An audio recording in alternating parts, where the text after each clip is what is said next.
You mentioned time management, tongue management, and thought management briefly at the end of satsang. Can you speak more to what each of these is about? This is actually Pujya Swamiji's sutra for a happy life. Time management, tongue management, thought management. So time management is really very simple. How many of us would like to accomplish more in a day than we do? Anybody go to sleep with to-do lists that aren't quite done? Anybody else? Yeah, right? So we'd like to accomplish more. Time management is not about squeezing 31 hours out of a 24-hour day. It's not about that. It's not about some special app that's going to help you, do 5 things simultaneously. What it really means is having a timetable. Do I value time? How many of us waste time? Now, that doesn't mean that every single moment of our life has to be work. Absolutely, there should be play, there should be enjoyment. There obviously should be our spiritual recharging of our battery times. And how do I fit all of that in to a 24-hour-a-day schedule? Or if not, at least how do I fit it all into a 7-day-a-week schedule? So, okay, I may not necessarily get to everything every day. But in a week, my work time, my play time, my take care of my body time, whether it's yoga or walking or exercise, whatever we're doing. My spiritual recharging, reconnection time. My time with my family time.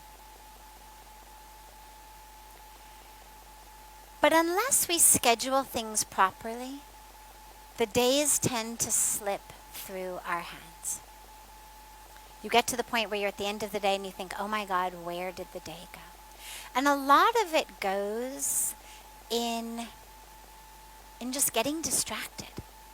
And this has always been a case of human nature, but social media, computers has actually just made it worse.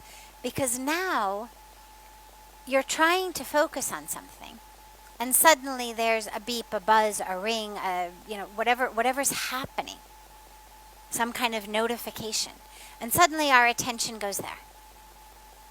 They actually did a study in which they found that having your mobile phone, even if it's on silent and face down on the desk, if it's within arm's reach, within a couple of feet away, your productivity suffers significantly. That simply having it in your presence, again, even it's on silent, even it's face down on the desk, that somehow a portion of our brain is actually still there, compared to if people have to leave it at the front door. So this is getting us more and more distracted. Social media, oh, you've got a new, notification. So-and-so has liked your such and such, or has commented on your such and such, or, tagged you in such and such. And suddenly it's, oh, yeah, let me see. And there we are. There we go. And so there's a lot of tools. One really good tool, turn off all your notifications. I'm not saying don't go on social media. But go on it when you've decided you're going to go on it. Don't go on it because you got something that says somebody has done something to you. Schedule it in. 10 minutes, 15 minutes, whatever amount of time you've decided. Schedule it. but turn off all of your notifications. Or turn them off from everyone who's not your child, your spouse. I mean, someone with whom there may be actually, an emergency situation that you don't want to miss. Otherwise, turn off everything. My phone, even just regular messages. My phone doesn't beep on text messages. It doesn't beep on WhatsApp messages. I pick it up periodically and see if I've got a text message. It doesn't beep. Otherwise, it's beeping all day long. And I figure if anything is really urgent, somebody's actually going to pick up the phone and call me. So there's all kinds of little easy tools. Make a timetable. What time are you going to get up? And then set an alarm and actually get up. My adopted daughter was here recently. She's in college and was showing me her alarm on her phone that literally went something like 7, 7:05, 7:10, 7:15, 7:20, 7:25. And she had 5 minutes that went pretty much from like 7 to 10 a.m. And I said to her, what is this? Because I had said to her, set an alarm to get up. She says, yeah, I do set an alarm. You want to see my alarms? And she said, I just turn them off one by one by one by one. Yeah, right? So we know her. So obviously this isn't a very effective way of getting up in the morning. Set one alarm. Don't play the snoozing game. This is a game we all play. You think, okay, I've really got to be up by 6:30. I'll set my alarm for 6:15 so that I have that sense of snoozing it until 6:30. And it gives us this kind of sort of internal pleasure of I've gotten more sleep. But actually you've gotten 15 minutes less sleep. And you've trained your brain. You've created a sanskara. We were talking last night about sanskaras, grooves in our psyche that says, I don't do anything on time. I hit the snooze button every day. And that's a sanskara that goes in. Now, you've played a game with your alarm clock, but that actually stays with you in the rest of your life. Instead of that, set the alarm for 6:30 instead of 6:15, and then get up. Whatever time you've actually got to get up, set one alarm for that time. Put it across the room if you need to. And then get up. Otherwise, what ends up happening is actually really detrimental to our brain. It's not about 10 minutes of sleep or even 2 hours of sleep. It's about what starts to happen in our brains. There's a term in psychology called cognitive dissonance. And what that means is that my thoughts and my actions need to be in concert. They need to align. Otherwise, it creates dissonance. It creates discomfort within me. So, for example, if I smoke cigarettes, but I know that smoking cigarettes is wrong, that's going to create discomfort in me. And so we do whatever we need to do to alleviate that discomfort. So first, I'm going to start to try to quit smoking. I'm going to try. Maybe I can't quit smoking. Slowly, something very interesting happens.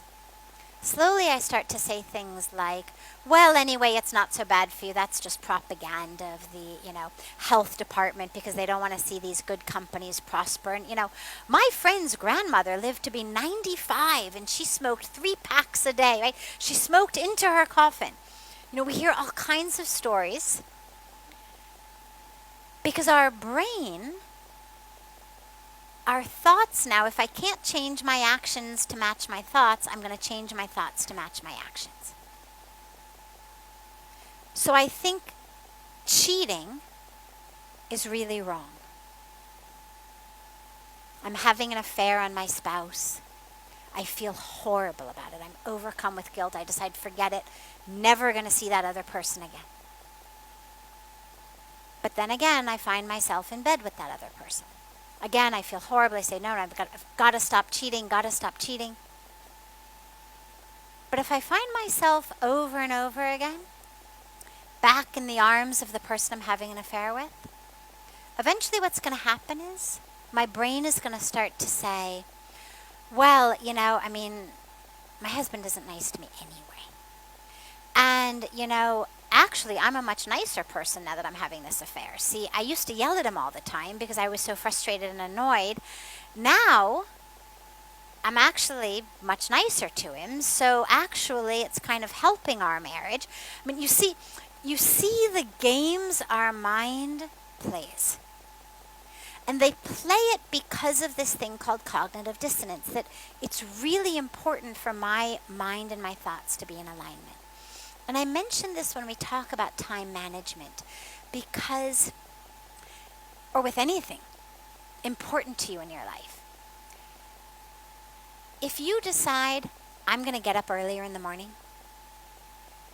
I'm going to be sincere in my seva, I'm going to meditate, I'm going to stop eating meat, I'm going to stop taking drugs, whatever your thing is, and you don't do it, your entire mental process is going to change. And then you're going to go from being someone who thinks it's important to get up in the morning, who thinks it's important to meditate, who thinks it's important to be sincere in their seva, who thinks it's wrong to have affairs and do drugs and cheat. You're going to go from being that person into someone who thinks it's okay. Because of needing our actions and our thoughts to line up. So this is where it's so important. If you decide you're going to get up in the morning, so this is why we don't set unrealistic goals for ourselves. If you're used to getting up at 8, don't decide you're going to get up at 5 from tomorrow morning. You're setting yourself up for failure. And if you're committed to doing that, then at least go away for a 10-day meditation retreat where you're required to get up at 5 o'clock every day, where they actually come around with bells and wake you. Set something reasonable and then follow it. Because not only will you find that you're more effective, and at the end of the day you've actually accomplished a lot more, but you will find that your mind is much more your friend. As your actions line up with your thoughts, that discord settles. And there becomes an incredible amount of peace in the body. Not just from actually the new actions I'm doing. It's not just getting up in the morning that brings me the peace. It's that now I'm someone who does what I think is important. Instead of being someone who's lazy, someone who can't do it, I'm now someone who does do it. So that's where it's really important. Then, tongue management. So what we speak and what we eat. Both. Doesn't require that much elaboration. It's pretty self-explanatory. Think before you speak. You cannot take words back, unfortunately. Google has now come up with this great feature, right? For 30 seconds or something after you send an email, you can actually unsend it. Brand new feature. Great feature. Right? I mean, you send something, you realize, oh, I was supposed to attach that, I forgot to attach it. Or as it's going, you realize there's a typo. Undo, fix it. Or you realize that you've CC'd it to people that you didn't actually intend to CC it to, undo. Whatever it may be. But unfortunately, life isn't like that. You cannot undo what you've said. And so be really careful. What we speak, it's an energy into the world. Do you really want to put that energy out? And then, of course, what we eat. Are we eating in alignment with our values of peace? Are we eating meals that are the result of violence? Animals who have been killed. Animals whose breeding has caused climate change and environmental destruction. I mean, the meat industry, animal agriculture, which is the growing of cows and pigs and chickens for consumption, is the single greatest contributor to climate change. Single greatest contributor to deforestation of our rainforests. So even if on some level you are okay with violence to a chicken or a cow, are you okay with violence to the planet? Are you okay with violence to the future? Are you okay with violence to the starving children around the world? You know, 1 billion people, more than 1 billion people, sleep hungry every night. And the amount of grain that goes into the production of 1 pound of beef is 16 times the amount that goes into the production of 1 pound of pasta or rice or bread. So every time you eat meat, you're literally saying, I deserve the food for 15 other people. Let them die because I want to eat meat. Because all of that grain gets cycled through, right? I mean, the grain is fed to the animals. That's how it works. Cows, chickens, pigs, we don't kill them on the first day of their life. We fatten them up for several years. And the vast majority of what they eat actually gets digested and pooped out. So you don't end up with a grain of meat, a pound of meat to a pound of grain that goes in. For every pound of meat that comes out, you've got to put in approximately 16 pounds of grain. But if you were making bread, or you were making rice, or you were making pasta, it's a 1-to-1 ratio. Pound of grain, pound of bread. Pound of grain, pound of rice. Pound of grain, pound of pasta. So, are we okay with that violence? So, tongue management.